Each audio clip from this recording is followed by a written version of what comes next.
সবচেয়ে অবাক করা বিষয় যে সাংবাদিকদের সাথে তো কোনো শত্রুতা আমি নাই। সাংবাদিকরা তো ক্রিকেটকে এগিয়ে নিয়ে যাওয়ার জন্য ক্রিকেট বোর্ডের পাশে থেকে, আমাদের ক্রিকেটারদের পাশে থেকে তারা কাজ করছে।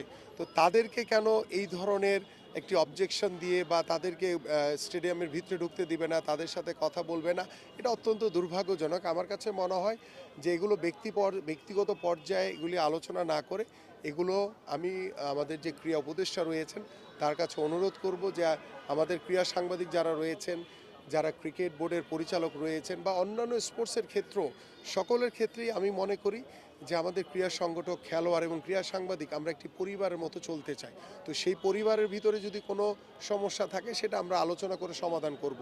বাট আমরা একে অপরকে কখনোই যাতে প্রতিপক্ষ না করি, কারণ আমার কারো ব্যক্তিগত ইস্যুতে আমার ক্রিকেট, আমার সমৃদ্ধশালী মর্যাদাশীল যে ক্রিকেট, সেটা যাতে ক্ষতিগ্রস্ত না হয় এবং আমার ক্রিকেট বোর্ড যাতে ক্ষতিগ্রস্ত না হয়। কারণ এখানে আন্তর্জাতিকভাবে আমাদের আইসিসি থেকে অনেক নিয়ম নীতি রয়েছে, সেগুলো মেনে আমাদের ক্রিকেট পরিচালনা করতে হয়। আমাদের এএফসি থেকে বা ফিফা থেকে আমাদের ফুটবল ফেডারেশন পরিচালিত হয়। এরকম অলিম্পিকের আন্ডারে অনেক স্পোর্টস রয়েছে।